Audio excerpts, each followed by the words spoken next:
Hello guys and welcome to my YouTube channel Career Vikalp. I am Dr. Mahadev Yadav and today I am here with completely new video. Today we will concentrate on recruitment process of specialist officers in public sector bank. आज हम इस video में IBPS द्वारा ये जो specialist officers की भर्ती की प्रक्रिया चलाई जाती है उसी से जुड़ी हर बात पर चर्चा करेंगे। दोस्तों, इसके पहले हमने IBPS क्लर्क पोस्ट और IBPS प्रोबेशनरी ऑफिसर पोस्ट इसके बारे में बात की, तो इस वीडियो में हम स्पेशलिस्ट ऑफिसर के बारे में चर्चा करेंगे।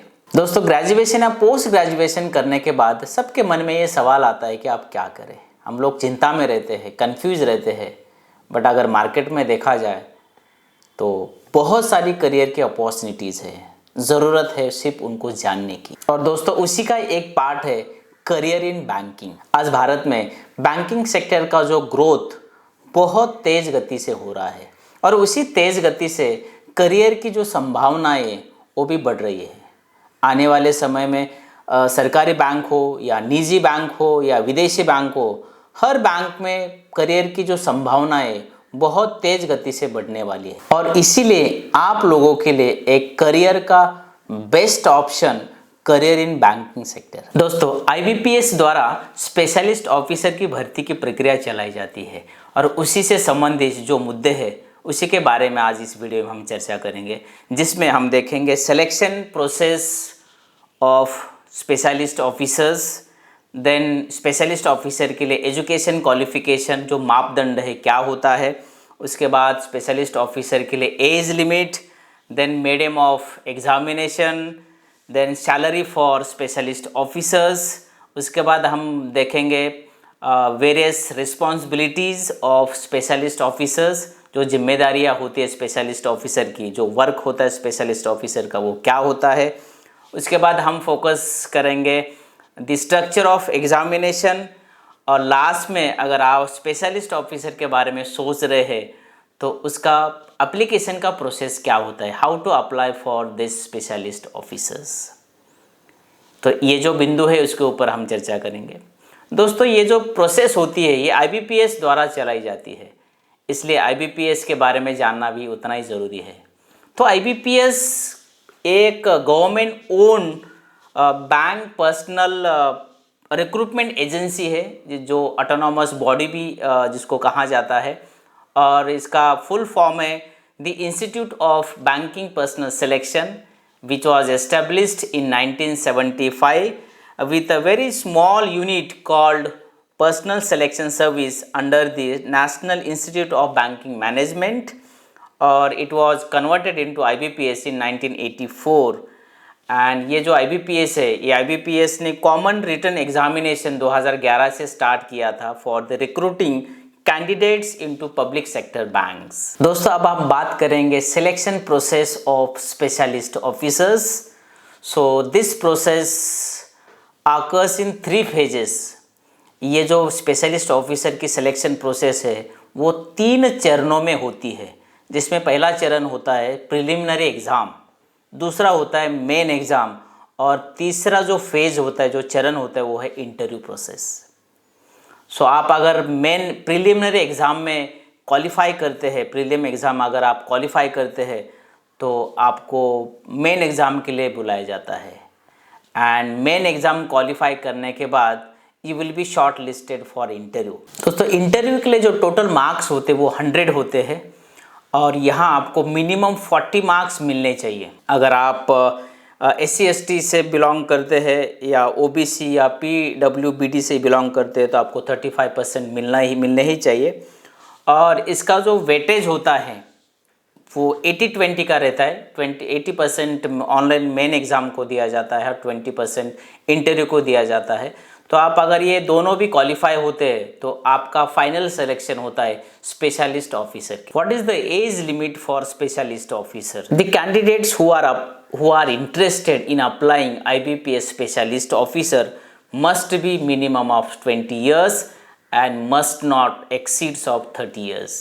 आपकी जो उम्र है ये न्यूनतम 20 साल होनी चाहिए और महत्तम जो मैक्सिमम है वो 30 इयर्स होनी चाहिए। बट यहाँ कुछ एज रिलैक्सेशन भी दिए हैं, जैसे कि अगर आप SC या ST से बिलोंग करते हैं, schedule caste and schedule tribe, तो आपको 5 साल का अपर एज रिलैक्सेशंस है।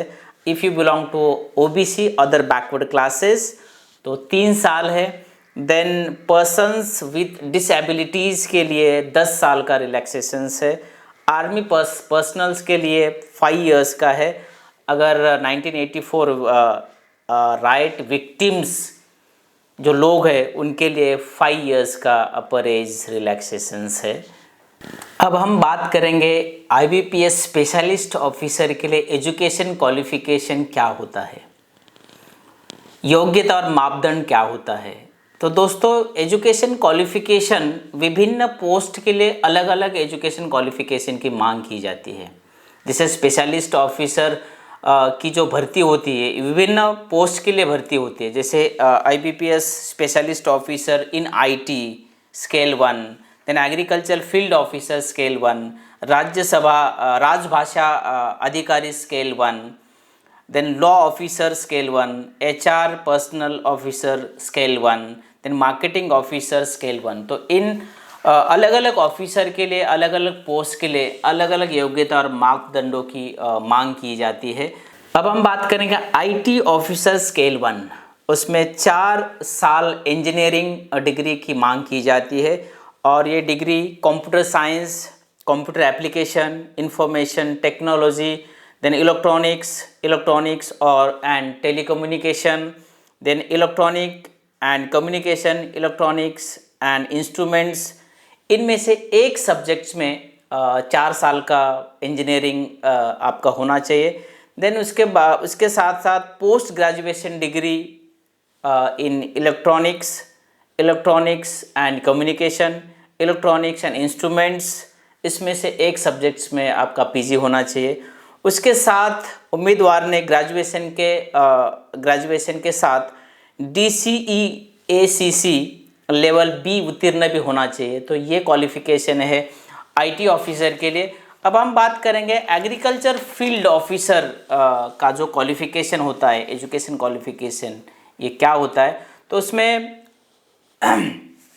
जो एग्रीकल्चर ऑफिसर होता है, स्पेशलिस्ट ऑफिसर, उसमें उम्मीदवार जो एप्लीकेशन करना चाहते हैं उन्होंने 4 वर्ष का ग्रेजुएशन, 4 साल का graduation, agriculture, horticulture, then animal husbandry, veterinary science, dairy science, fishery science, PC culture, then agriculture marketing and cooperation and banking, agro forestry, agriculture biotechnology, food science, agriculture business management, then food technology, dairy technology, agriculture engineering, इसमें से एक subjects में आपका graduation होना चाहिए।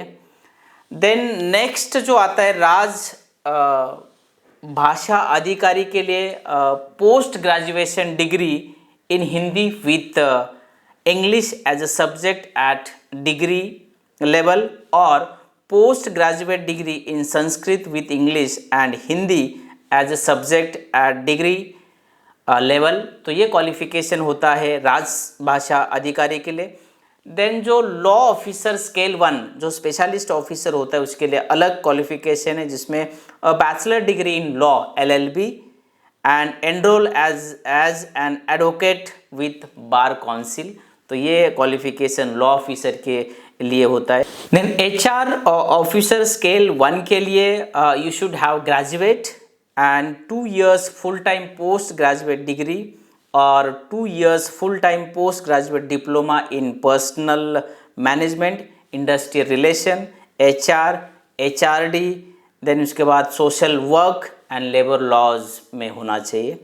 Then जो last आता है वो है मार्केटिंग ऑफिसर स्केल 1। इसके लिए you should have graduate degree and 2 years full-time MMS marketing या 2 years full-time MBA in marketing, 2 years full-time MBA, full-time PGDBA and PGDBM, PM, PGDM with specialization in marketing. So this is the qualification for the marketing officer scale 1.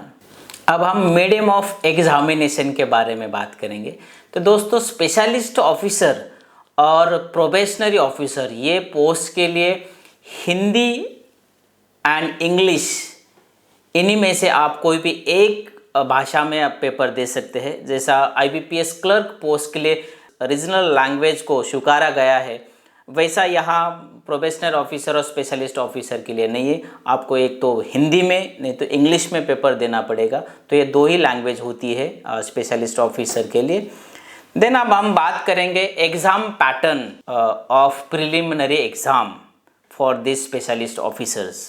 तो दोस्तों, जैसे हमने बोला कि specialist officer अलग अलग होते हैं, तो ये प्रीलिम का जो एग्ज़ाम होता है ये लॉ ऑफिसर और राजभाषा अधिकारी के लिए उसका पैटर्न अलग होता है, और बाकी जो पोस्ट होते हैं उसका पैटर्न अलग होता है। तो हम प्रीलिम एग्ज़ाम का जो लॉ ऑफिसर और राजभाषा अधिकारी उसका पैटर्न क्या होता है उसके ऊपर चर्चा करेंगे। तो ये लॉ ऑफिसर और राजभाषा अधिकारी के लिए 3 टेस्ट होती है, जिसमें पहला जो होता है रीजनिंग, और 50 क्वेश्चंस रहेंगे, number of questions will be 50, and then total marks 50 रहते हैं 50, और आपको जो टाइम मिलेगा वो 40 मिनट्स का, 40 मिनट का होता है। देन दूसरी जो टेस्ट होती है प्रीलिम्स में ये लॉ ऑफिसर और राजभाषा अधिकारी के लिए, वो इंग्लिश लैंग्वेज की होती है, और जिसमें 50 क्वेश्चंस रहेंगे, और जो टोटल मार्क्स होता है वो 25 है, और 40 मिनट्स आपको ये टेस्ट सॉल्व करने के लिए मिलेंगे। देन जो थर्ड टेस्ट होता है वो है general awareness with special reference to banking industry. तो यहाँ 50 क्वेश्चंस रहेंगे, और जो कुल अंक होते हैं 50 रहेंगे, और आपको जो टाइम मिलेगा for this test will be the 40 minutes. और कुल मिला के अगर हमने टोटल क्वेश्चंस देखे तो 150 क्वेश्चंस रहते हैं 150, और जो टोटल मार्क्स होते हैं वो 125 125 मार्क होते हैं, और आपको जो टोटल टाइम मिलता है प्रीलिम्स एग्ज़ाम के लिए, ये 2 पोस्ट के लिए, तो वो होता है 120 मिनट्स, मतलब 2 घंटे का टाइम आपको मिलेगा। अब हम बात करेंगे प्रीलिम्स एग्ज़ाम का जो पैटर्न, जो रिमेनिंग पोस्ट है, जिसमें agriculture field officer, marketing officer scale 1, HR officer, IT officer. तो यहाँ थोड़ा सा फ़र्क आपके नज़र में आएगा। जैसे कि रीजनिंग लॉ ऑफिसर और राजभाषा अधिकारी, और यहाँ बाकी पोस्ट के लिए एक ही है। जैसा कि रीजनिंग यहाँ 50 क्वेश्चंस रहते हैं, और टोटल मार्क्स आपको 50 है, और आपको जो टाइम मिलता है वो 40 मिनट ही मिलेगा। देन दूसरा जो टेस्ट होता है, ये जो हम बात कर रहे हैं agriculture field officer, marketing officer, HR personnel officer और IT ऑफिसर की प्रीलिम्स एग्ज़ाम पैटर्न की, तो दूसरा जो टेस्ट होता है वो इंग्लिश लैंग्वेज का, जहाँ 50 क्वेश्चंस रहेंगे और 25 मार्क्स होते हैं, और आपको टाइम जो मिलता है वो अगेन 40 मिनट्स। देन यहाँ फ़र्क है, तीसरा जो टेस्ट है लॉ ऑफिसर राजभाषा के लिए, ये general awareness with special reference to banking industry. But ये जो बाकी पोस्ट है, ये पोस्ट के लिए क्वांटिटेटिव एप्टीट्यूड्स का टेस्ट रखा गया है in place of this general awareness. तो यहाँ 50 क्वेश्चंस रहते हैं और 50 मार्क्स रहेंगे, और आपको जो टाइम अलॉटेड है वो 40 मिनट का। तो यहाँ भी टोटल जो क्वेश्चंस रहेंगे वो 150, और जो मार्क्स होते हैं 125 है, और again you will get 2 hours, that is 120 minutes for this prelims exam. तो ये पैटर्न है प्रीलिम्स का। दोस्तों, अब हम बात करेंगे IBPS specialist officer main exam का पैटर्न। तो जैसे अलग अलग पोस्ट यहाँ स्पेशलिस्ट ऑफिसर के लिए होती है, वैसे मेन एग्ज़ाम का जो पैटर्न है राजभाषा अधिकारी के लिए बाकी जो पोस्ट है उससे अलग एग्ज़ाम का पैटर्न है। और ये पैटर्न ऐसा है कि जिसमें 2 टेस्ट रहेंगे। पहला जो टेस्ट होता है राजभाषा अधिकारी के लिए वो प्रोफेशनल नॉलेज जो ऑब्जेक्टिव टाइप टेस्ट होता है, और जिसमें नंबर ऑफ क्वेश्चंस 45 रहेंगे, 45 क्वेश्चंस रहेंगे, और उसके लिए जो मैक्सिमम मार्क्स है वो 60 है, और आपको ड्यूरेशन जो 30 मिनट का है, 30 मिनट आपको मिल जाएंगे। देन दूसरा जो टेस्ट होता है राजभाषा अधिकारी के लिए मेन एग्ज़ाम के लिए, तो वो होता है प्रोफेशनल नॉलेज जो डिस्क्रिप्टिव टाइप ये एग्ज़ाम है, जिसमें आपको लिखना पड़ता है, और यहाँ 2 क्वेश्चंस रहेंगे, और आपको जो टाइम मिलेगा वो 30 मिनट का है, और इसके लिए जो मार्क्स होते हैं वो 60 मार्क्स होते हैं। तो टोटल ये जो राजभाषा अधिकारी मेन एग्ज़ाम का जो टोटल टाइम है वो टाइम 60 मिनट का, 1 घंटे का होता है। अब हम बात करेंगे जो रिमेनिंग पोस्ट है, जिसमें post of law officer, IT officer, agriculture field officer, HR officer and marketing officer. इसके लिए जो मेन एग्ज़ाम का जो पैटर्न है वो पैटर्न प्रोफेशनल नॉलेज एक टेस्ट होती है इन पोस्ट के लिए, और जिसमें नंबर ऑफ क्वेश्चंस रहते हैं 60। ये ऑब्जेक्ट टाइप का क्वेश्चन ये पेपर होता है और मैक्सिमम जो मार्क्स होते हैं वो 60 होते हैं। और आपको जो टाइम मिलेगा टोटल टाइम वो है 45 मिनट, 45 मिनट्स आपको ये टेस्ट के लिए मिलेंगे। अब हम बात करेंगे IBPS स्पेशलिस्ट ऑफिसर की जो जिम्मेदारी है, जो रिस्पॉन्सिबिलिटी, जो उनका वर्क है वो क्या होता है। तो ये अलग अलग पोस्ट के लिए अलग अलग काम होते हैं, अलग अलग जिम्मेदारियाँ होती है। जैसे अगर देखा जाए तो एग्रीकल्चर फील्ड ऑफिसर जो होता है उसका काम होता है एग्रीकल्चर के संदर्भ में जो लोन होता है उसकी लेन देन के बारे में देख रेख करना, उसका मेंटेनेंस करना। देन उसके बाद दूसरा जो पोस्ट है लॉ ऑफिसर, उसमें लॉ ऑफिसर का जो कार्य होता है, जो जिम्मेदारियाँ होती है वो लीगल डिपार्टमेंट का कार्य उनको करना पड़ता है, और जो लीगल समस्याएं जो होती है उसको हैंडल करना उनका काम होता है। उसके साथ जो HR ऑफिसर होता है, HR ऑफिसर के लिए कर्मचारी जो स्टाफ होता है, जो कर्मचारी लोग होते हैं उनका डेटाबेस, उनकी परफॉर्मेंस के बारे में उनकी परफॉर्मेंस के बारे में देखरेख करना, ये कुछ काम होते हैं। इवन उनको मोटिवेट करने का भी काम ये HR ऑफिसर का होता है। देन राजभाषा जो अधिकारी होता है, राजभाषा अधिकारी का ज़्यादातर डॉक्यूमेंट्स का जो ट्रांसलेशन होता है वो ट्रांसलेशन का काम इन राजभाषा अधिकारी करते हैं। देन मार्केटिंग ऑफिसर्स जो होते हैं इनकी जो रिस्पॉन्सिबिलिटी है, जिसमें मुख्य कार्य मार्केटिंग एंड प्रोमोशनल गतिविधियों को हैंडल करना, उसके साथ साथ उस ब्रांच की जो मार्केटिंग होती है वो मार्केटिंग करना, ये काम मार्केटिंग ऑफिसर का होता है। तो ऐसे कुछ अलग अलग जो पोस्ट होते हैं स्पेशलिस्ट ऑफिसर के, उसके अलग अलग जिम्मेदारियां होती है। दोस्तों, अगर आप ये पोस्ट के लिए इंटरेस्टेड है और if you want to apply for this post, तो व्हाट इज़ द प्रोसेस। तो पहले आपको ये IBPS का जो ऑफिशियल वेबसाइट है, जो www.ibps.in, उसको विज़िट करना पड़ेगा। और विज़िट करने के बाद आपको बाई ओर दिए गए CRP स्पेशलिस्ट ऑफिसर का जो लिंक होता है वो लिंक को आपको क्लिक करना पड़ेगा। उसके बाद common recruitment process for specialist officer, इसको क्लिक करो।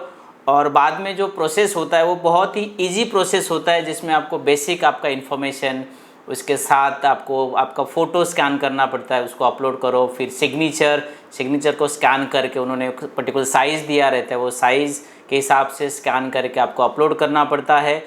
और लास्ट में आपका फ़ीस पेमेंट आपको भरना पड़ता है। तो ये कुछ बेसिक प्रक्रिया है ये फॉर्म भरने की। तो ये पूरा करने के बाद ही आपका एप्लीकेशन प्रोसेस पूरा होता है। दोस्तों, आज के लिए बस इतना ही। उम्मीद करता हूँ कि ये वीडियो आपको अच्छा लगा होगा। इस वीडियो को लाइक, सब्सक्राइब और बेल आइकन दबाना ना भूलिए। फिर मुलाकात होगी अगले वीडियो में। Thank you for watching.